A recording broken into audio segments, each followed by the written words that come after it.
네, 오늘 본문과 내일 본문에 에웃이라고 하는 사사가 두 번 등장합니다. 계속해서. 그러니까 에웃에 대한 기사를 반 잘라요. 그래서 내일 에웃에 대해서 좀 살펴보도록 하고, 오늘은 읽은 본문 중에서 앞부분만 좀 함께 나누며 하나님의 은혜를 함께 받는 시간 되었으면 좋겠습니다. 오늘은 오직 나와 내 집은 여호와를 섬기리라 네 번째 시간입니다. 나와 내 집은 여호와를 섬기리라는 제목으로 하나님의 말씀을 함께 나누겠습니다. 나이가 들어가면 좀 젊을 때보다 좀 더 초연해질 거라 생각했습니다. 조금 더 멀리 보고 넓게 볼 수 있어서 작은 일에 조급해하지 않고 마음 졸이지 않을 거라 생각했습니다.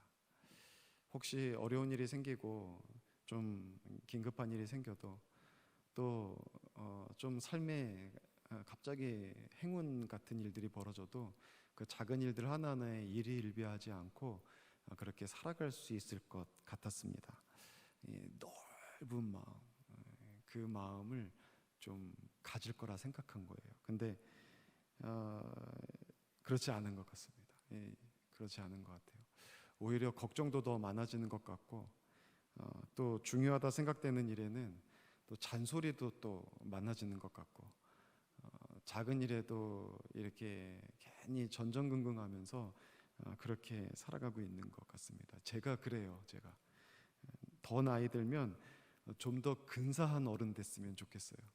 더 근사해져서 좀 이렇게 넉넉해지고 좀 멀리 보고 꿰뚫어 보고 좀 그러면서 이렇게 한결같고 초조해하지 않고 조급해하지 않고 그런 마음을 좀 소유했으면 좋겠다라는 생각을 하게 됩니다. 여호수아가 이제 여호수아서를 보면은 23장, 24장이 마지막인데 23장 처음에 어떤 내용이 기록되어 있냐면 여호수아가 나이가 많이 들어서 늙게 되었다는 얘기가 나와요. 그리고 나서 이 여호수아가 하는 일이 뭐였냐면 이스라엘 모든 백성들을 세겜 땅에 모읍니다. 세겜 땅에 모으고 나서 그들 중에서 특별히 이스라엘의 장로들, 그리고 제사장들, 그리고 수령들, 관리들, 재판관들, 이런 사람들을, 그러니까 지도자급 되는 사람들이죠. 이런 사람들을 다 모아요. 그리고 그들에게 계속 같은 말을 반복해서 당부를 합니다. 계속 잔소리처럼. 너희는 여호와 하나님만을 섬기고 그 목소리만을 청종해라, 이 얘기예요. 이거를 마지막에 이거를 반복하고 여호수아는 죽거든요. 여호와 하나님만 섬기고 그 목소리를 청종해라. 그러니까는 모든 지도자들이 그 나이 많아서 이제 힘 다 잃어가고 있는 그 여호수아 앞에서 다짐합니다. 네, 그렇게 하겠습니다. 우리는 여호와만 섬기고 여호와 하나님의 말씀만 청종하겠습니다. 그 얘기를 다짐을 해요. 그랬는데 그렇게 말을 듣자마자 여호수아가 또 얘기합니다. 오늘 지금 이 자리에서 선택하라. 지금 이 자리에서. 오늘 지금 이 자리에서 다른 우상들을 섬길 건지, 이 땅에 있는 또 그 주변 이방 국가들이 섬기고 있는 그 우상들을 섬길 건지, 아니면 여호와를 섬길 건지 여기서 지금 선택해라. 오직 나와 내 집은 여호와만 섬길 거다. 너희는 어떻게 할래? 그들이 얘기합니다. 우리도 여호와만 섬기고 우리도 여호와의 목소리만 청종할 겁니다. 그러니까 여호수아가 또 얘기하는 거예요. 쉽지 않을 걸. 그거 어려울 거야. 너희는 우상을 섬기고 그로 인해서 하나님의 재판을 받을 거야. 굉장히 충격적인 말로 자극을 하는 거예요. 너희들 못해. 너희들 우상 섬긴다. 너희들 그래서 심판받을 거다. 이렇게 또 얘기를 하는 거예요. 그러니까 다시 얘기합니다. 아니요, 우리는 여호와만 섬길 겁니다. 또 그 얘기를 하는 거예요. 그러니까 다시 얘기를 해요. 또 얘기를 해요. 너희가 지금 너희 스스로가 증인이 돼서 맹세하며 말해라. 그러니까 또 얘기하는 거예요. 네, 우린 여호와만 섬길 거라니까요.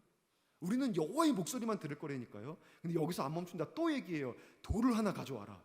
이 돌을 이 증거로 삼아서 여기다가 맹세해라. 이거를 볼 때마다 너희가 한 말을 기억해라.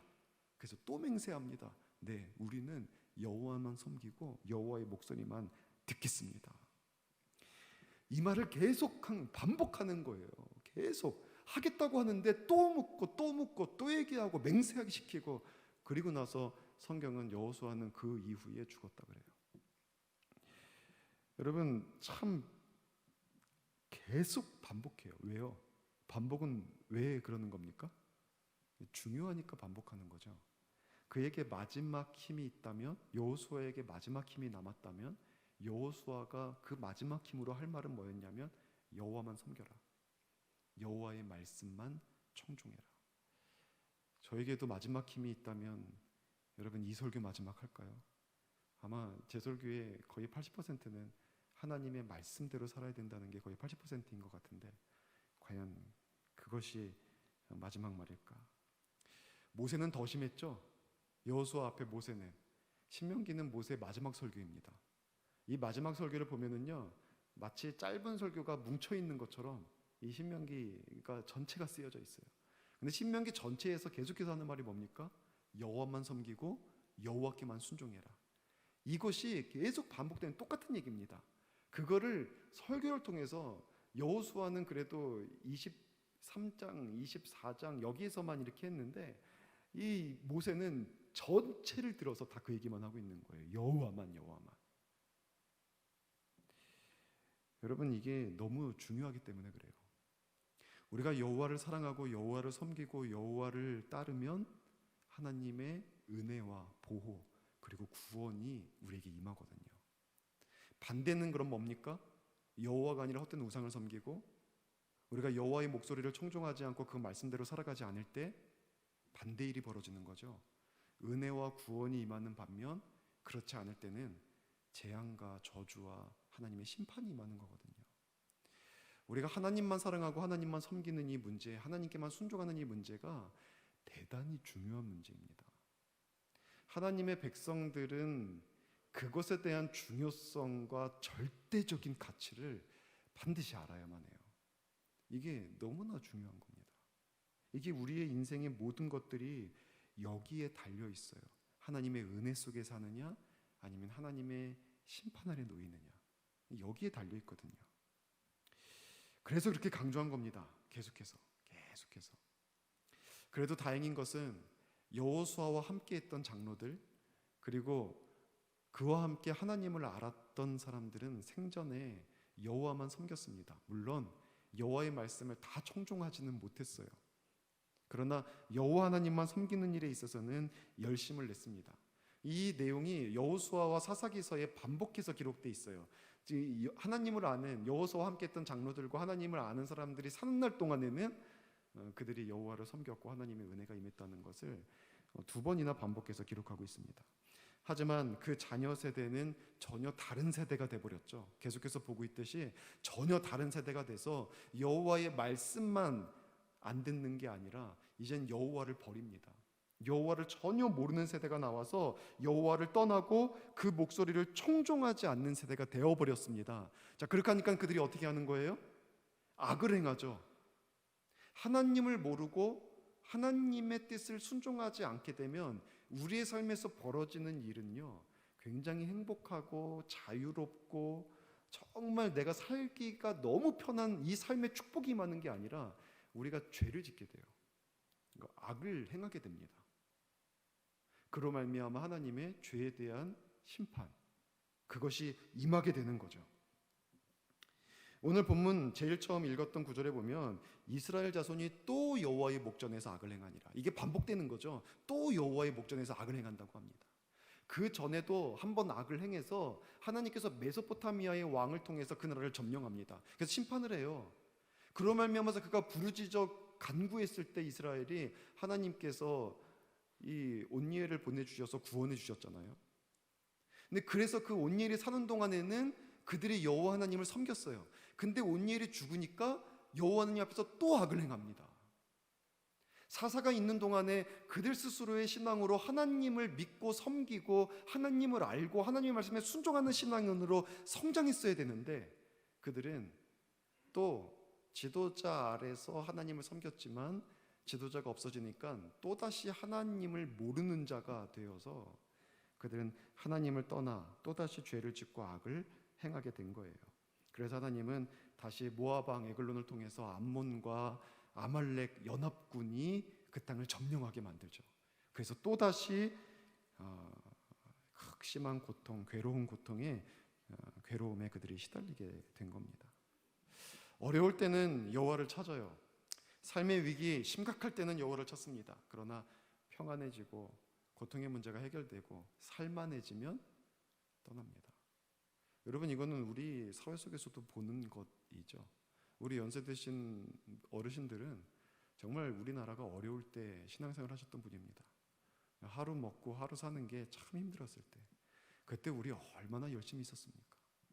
제가 가끔 얘기하지만 애가 셋이면 들쳐업고 안고 손에 잡고 수요 예배 때 교회 나와서 예배 드리고, 새벽 예배 때 아이들 자고 있는 동안 나와서 예배 드리고, 그런 참 열심히 했습니다.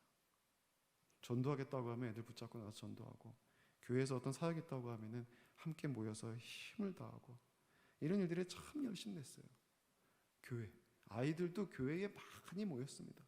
나가서, 저도 초등학교 때 오전 예배 드리면은 나가서 전도하고, 전도 애들 데려와서 오후 예배 드리고, 이 일들이 참 열심히 했어요. 참 열심히 했어요.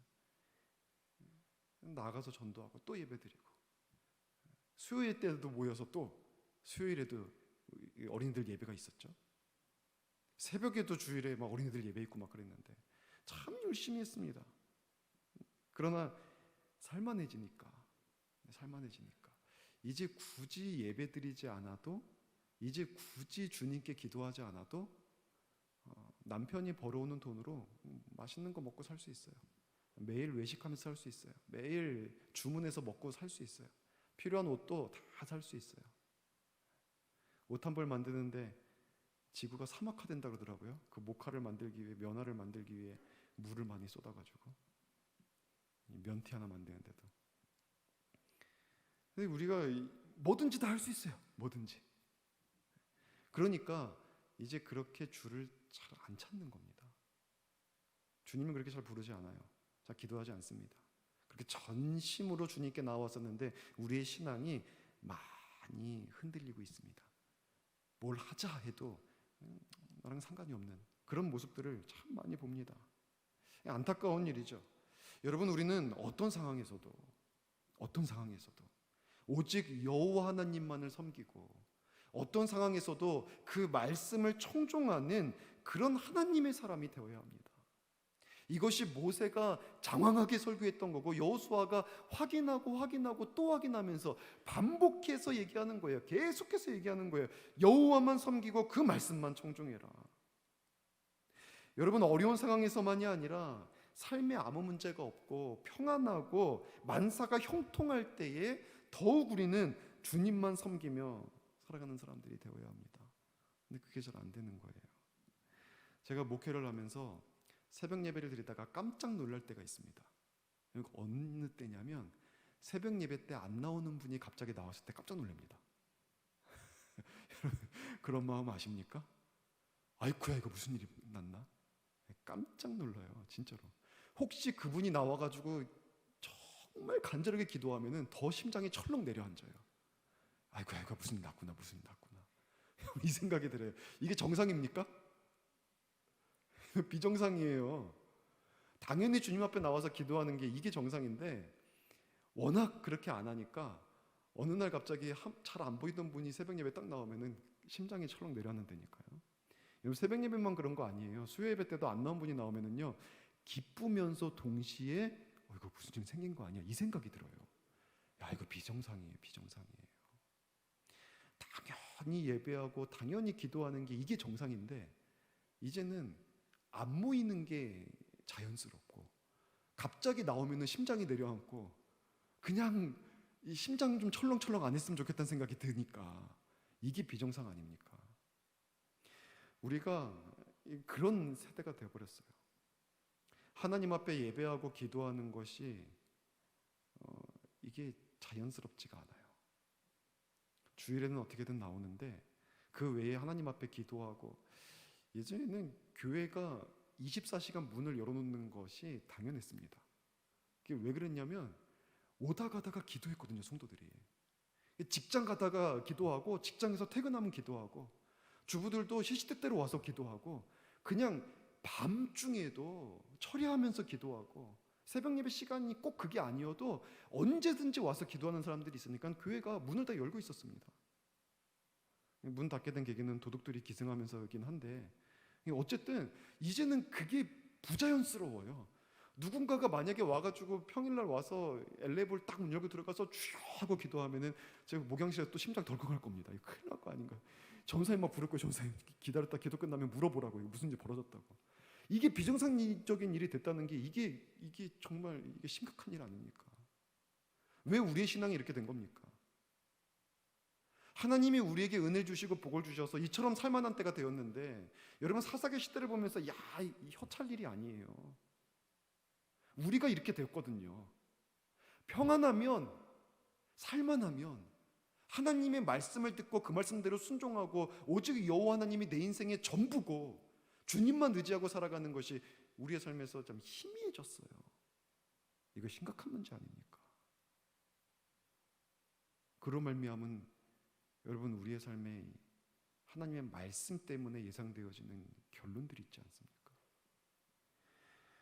어떤 상황에서도 여호와 하나님만 섬기고, 여러분 가장 평안하고 가장 부유하고 가장 여러분의 삶이 안정된 그 때에도 여호와 하나님 앞에 무릎으로 서고 말씀 붙잡고 순종하고 하나님이 찾으시는 예배자로 서 있는 우리 모든 성도님들 될 수 있기를 주의 이름으로 축원합니다. 여러분 또한 우리는 여호와 하나님의 말씀을 묵상하고 그 말씀대로 순종하며 살아가는 것이 이렇게 교회에 나와서 아니면은 경건하게 내가 따로 구별한 시간에만 이루어지는 일이 아니라 우리의 삶의 한복판에서 그 일들이 이루어져야 합니다.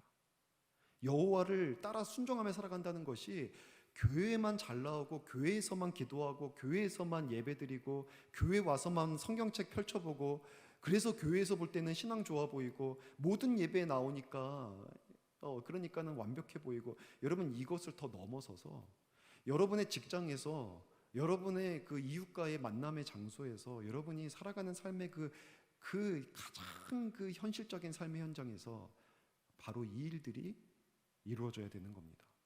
여러분 여호수아는 이 일을 직접 경험한 사람입니다. 여호수아가 모세가 죽고 처음 이제 이스라엘 전체를 다스리게 되었을 때 여호수아가 처음부터 했어야 되는 일이 뭐냐면 요단강을 건너서 정복 전쟁 벌이는 거예요. 이게 얼마나 불안한 일입니까? 지도자가 되었는데 이제 내게 너무나 민족의 운명이 걸린 일이 자기에게 주어졌어요. 전쟁, 어떻게 될지 모르는 이 전쟁이 자기가 해야 될 일이에요. 그러니까 얼마나 두렵고 얼마나 무섭고 얼마나 불안하고 이게 참 힘든 일이겠습니까? 그때 하나님께서 말씀을 주시죠. 하나님께 주신 말씀은 뭐였냐면 반드시 내가 너와 함께 할 거고 반드시 너가 어디로 가든지 형통하게 할 거다, 이 약속을 주세요. 근데 그렇게 하는 조건을 말씀하시는데 그 조건이 뭐였냐면, 이게 여호수아 1장 8절 9절 말씀이거든요. 그 조건이 뭐였냐면 율법책, 하나님이 주신 이 말씀을 묵상하고 이 말씀에 기록된 대로 다 지켜 행해라. 여러분 여기서 우리가 생각해야 되는 게 뭐냐면 전쟁을 앞두고 전쟁에서 이기는 방법을 알려준 거예요. 영적 전쟁이 아닙니다. 실제 전쟁이에요. 실제 전쟁. 사람이 사람과 더불어서 칼을 들고 싸우는 이 전쟁, 실제 매일매일 치열한 피 흘리는 전쟁을 해야 되는데 그 전쟁에서 승리하는 방법으로 주님께서 주신 게 뭐냐면 하나님의 말씀을 묵상하고 거기에 기록된 대로 다 지켜 행하라, 이 말씀을 주신 겁니다. 여러분 여호수아는 그렇게 해서 전쟁에서 이겼습니다. 하나님께서 하나님의 말씀을 붙잡고 있으면 우리가 나가서 일하는 그 현장에서도 그 말씀을 통해서 지혜도 주시고 우리로 하여금 새 마음도 주시고 그것을 잘 감당할 수 있는 능력도 주실 거예요. 그러나 하나님의 말씀을 소중히 여기고 그 말씀대로 지켜 행하고자 하는 자에게 하나님이 직접 그를 위해서 역사해 주셔서 전쟁이 여호와께 속했음을 하나님이 나타내 보여주시는 거예요. 그렇게 주를 존중하고 주님의 말씀만 붙잡고 주를 위해서만 살아가고자 할 때 하나님께서 그의 삶을 직접 개입하시고 간섭하셔서 책임져 주셔서 놀라운 은혜 역사를 베풀어 주시는 겁니다. 여러분 지금 당장 오늘 적군이 코앞에 있고 적군의 칼에 내가 죽을 수도 있는 이 실제적인 전쟁 앞에서, 이 상황 속에서 하나님의 말씀을 펼쳐서 묵상하고 큐티하고 그 말씀대로 행하고자 결단하고, 하나님 이렇게 살게 하여 주시옵소서. 내 마음속에 주의 사랑이 넘치게 하시고, 내 마음속에 이웃을 돌아볼 수 있는 마음 주시고, 내가 온전한 예배자로 회복되게 하시고, 이런 말씀들을 묵상하면서 이런 것들을 결단하고 있을 때, 여러분 이 상황이 지금 당장 저 눈앞에 적군이 있는데 이게 쉬운 일이겠습니까? 상황 속에서 이 일들이 하나님께 집중하고 묵상하는 거, 이거 쉽지 않은 일이에요. 제가 초등학교 5학년 때부터 일하면서 돈 벌으면서 여러분 살았다는 얘기 제가 수차례 하는데, 용돈도 벌고 학비도 벌고 뭐 그렇게 살았습니다. 부모님이 안 계신 게 아니라 남자는 강하게 커야 된다 그래서 그렇게 컸습니다. 신문 돌리는 것부터 시작해가지고 뭐 대부분 아르바이트 할 만한 건 다 해봤어요. 다. 그냥 제 신문 돌리다가 5학년 때 관절염에 걸렸어요. 지금도 저기 오르내리니까는 무릎이 관절이 안 좋아서 힘들어요. 지금 이게 안 좋아요. 그때. 그리고 막 할 수 있는 게 뭐가 있습니까? 학교 끝나고 나가면은 찌라시 돌리는 거 있잖아요. 그거 돌리면은 이제 막 10,000원 주거든요. 몇 시간 돌리면. 나중에는 익숙해지니까는 뭐 1시간에 이만큼 준 거 다 돌리게 되더라고요. 그 10,000원 벌려고 그렇게 이제 막 돌리고, 설거지 아르바이트하고, 편의점 가가지고 편의점 아르바이트하고, 공부하는 중이니까 야간 아르바이트 하는 거예요. 공부하고 잠깐 쉬었다가 야간 아르바이트 하고, 또 아침에 또 학교 가고, 이런 삶을 막 살았습니다. 그런 치열한 삶의 현장 가운데서 내가 공부도 해야 되고 일도 해야 되고, 그 속에서 주의 말씀 묵상하고 살아간다는 거, 여러분 상황이 바쁘고 분주하고 어려우면 그런 상황 속에서 주님만 섬기고 살아간다는 거, 여러분 이거 실질적으로 이거 쉬운 일 아닙니다. 우리는 코로나로 인하여서 집에서 예배를 드렸던, 영상으로만 예배를 드렸던 우리 교회도 그런 시간을 지났습니다. 국민일보에 보니까 이 온라인 예배를 통해서 성도들에게 인터뷰를 했는데 어땠냐, 인터뷰를 했는데 온라인 예배를 통해서 그들이 겪었던 어려움들을 얘기를 해요. 근데 그들이 첫 번째 말한 게 이거였습니다. 공동체를 의식할 수가 없다. 그러니까 교회라고 하는 곳에서 우리가 함께하는 이 은혜의 기쁨을 모르겠는 거예요. 공동체 활동이 없다 보니까 신앙이 떨어지는 것 같다. 경건함이 떨어지는 것 같다. 설교에 집중하기보다는 그냥 틀어놓고 다른 일을 하게 되더라. 우리가 다 경험한 거 아닙니까? 하나님 앞에 온전히 예배드리고 교회라는 그 소속감 속에서 여기서 서로 주고받고 은혜 누리고, 그 신앙이 약해질 수밖에 없는 거예요. 이 일들이 계속 오래 지내면은, 이거 지금 3년 얘기하고 있거든요. 뭐 지금 이미 그 기사 다 읽으시죠? 영국에서는 우리가 치료제로, 염증 치료제로 나와 있는 그 약이 스테로이드제인가? 그 약이 보통 10명이 걸리면 9명은 병원 안 가도 낫는데요. 근데 1명이 심각하게 이제 진행이 되는 거예요. 10명 중에 지금 전염병이. 근데 이 1명도 이 9명한테는 이 약을 써봤자 소용이 없고 그냥 나니까 어차피 이 1명한테도 이 약을 쓰면은 훨씬 좋아지더라는 거죠. 그래서 영국에서 그게 딱 실험을 통해서 그게 이제 발견이 돼서 그 저렴하고 7만 원? 7만 원이면은 4명이 산대나? 어쨌든 이제 완전 치료제는 아니지만 도움이 되는 약을 발견했어요. 항체 치료제가 이제 우리나라에서도 이제 사람 실험으로 들어간다 그러죠. 그 내년 초에는 항체 치료제가 아니라 일반 치료제 나오고 이제 백신 나온다고 하지만, 그 백신이 보급되고 다 치료되기까지는 3년 정도의 시간 걸린다고 합니다. 그 기간 동안 우리가 교회 나와서 함께 예배하지 않으면 우리 신앙 진짜 많이 퇴보될 수밖에 없고, 그 이후에 교회 미래학자들은 반토막 날 거라고 얘기할 정도예요. 상황이라는 것이 하나님께 집중하는데 어렵게 합니다. 그러나 이 여호수아는 그 전쟁 상황 속에서 그것을 경험한 거예요. 하나님만 섬기고 말씀만 묵상했더니 하나님이 전쟁에서 승리케 하세요. 기적 같은 일들로. 그래서 강조하는 거예요. 여호와만 섬기고 여호와의 말씀에만 순종하면 하나님이 은혜 주신다. 그것이 우리가 살 길이다. 그것이 우리가 살 길이다. 제가 저번에 지지난 교회에서 담당했던 교회 집사님이, 이제 이 집사님에 대해서 한번 소개한 적도 있습니다. 이분이 자라나는 씨앗이라는 회사를 차리고 대기업에서도 일하고 참 서울대 경영학과를 나와서 기업 컨설턴트로도 한 번 강의하면 300만 원씩 받고 굉장히 뭐 부유하게 살다가 아니 커피숍 차려야겠다. 나 이제 돈 많이 벌었으니까. 그러다가 이제 선배들이 너 그렇게 의미 없이 살면 어떡하냐. 지금 의미 있는 일을 해라고 해서 이제 기업을 차린 게 자라나는 씨앗이에요. 근데 2년 동안에 벌어놓은 돈을 다 잃어버렸대요. 많이 벌어놨는데 2년 동안 직원들 데리고 이제 게임을 통해서 인문 고전과 게임을 연결해서 교육적인 게임을 이제 만드는 걸 그걸 하려고 했던 건데 2년 동안 그동안 벌어놓았던 그 수많은 돈을 다 날려버렸다는 거예요. 근데 그 이후에 다행히 잘 돼서 작년 재작년에 뭐 구글 1위 뭐 올라가고 굉장히 잘 됐습니다 지금은. 근데 제가 그분이 기업을 차렸을 때 가서 바로 여호수아 1장 8절 9절을 설교했거든요. 근데 제가 한 달 전에 알았어요. 이분이 그 이후로 지금 한 8년 정도 되는 시간 동안 이 말씀이 기업의 이 하나님께 주신 말씀으로 이 말씀만 붙잡고 살아온 거예요. 지금까지 이 말씀만 붙잡고 기도하고 그 치열한 삶의 현장 속에서 이 말씀만 묵상하고 붙잡고 거기에 지켜 순종하고 청종하고 이것만 기업의 정신으로 삼고 하나님 주신 말씀을 삼고 이것만 붙잡고 있었는데 지금 되게 잘 됐습니다.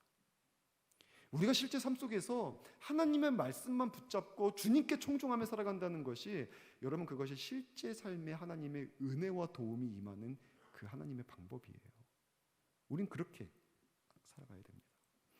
여러분 가장 중요한 삶의 순간에 말씀만 집중하고 가장 바쁘고 겨를이 없는 순간에 기도에 집중하고 수많은 강력과 유력자들 앞에서도 오직 여호와만을 선택하여 섬기는 그런 하나님의 자녀들 되시기를 바랍니다. 오직 내와 내 집은 여호와만 섬기겠노라. 이제 말씀을 마치겠습니다. 갈수록 새벽녘 말씀이 길어져서 빨리 마쳐야 돼요.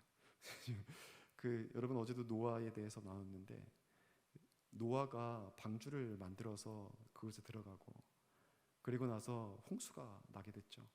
하늘이 구멍 뚫린 것처럼 하나님이 처음에 창조하셨을 때 지구를 아랫물과 윗물로 그 사이에 궁창을 두시고 그 윗물이 다 쏟아져 내렸습니다.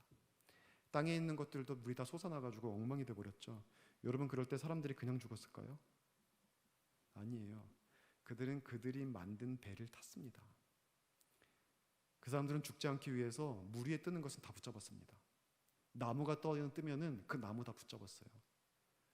그들이 만든 배에 물에 떠서 자기를 살려줄 것 같은 나무 조각들, 여러분 그거 의지한 사람들 어떻게 됐습니까? 다 죽었어요. 오늘날에 우리를 속이는 것들이 있죠. 이거 의지하면 너희 산다. 물에 뜨는 것 같아요. 어떤 홍수가 와도 이거 붙잡고 있으면 살 것 같아요. 사람들이 만들어 놓은 종교들이 있죠. 여기서 구원이 있다고. 너희들의 삶을 축복할 거라고 이것이 이 신이 다 자기가 만든 배고 물에 뜨는 나무들이에요. 심판할 때 우리를 구원하는 것은 하나님께서 우리에게 주신 방법밖에 없어요. 우리가 여호와를 섬기고 그리스도를 믿고 십자가 붙잡고 그 말씀대로 살아가는 자만이 하나님이 만드신 방주 안에 들어가는 겁니다. 여러분 오직 여호와 하나님만을 섬겨서 이 세상 사람들과 다르게 그 말씀대로 순종하여 하나님의 큰 은혜 속에서 사는 저 여러분 될 수 있기를 주의 이름으로 축원합니다.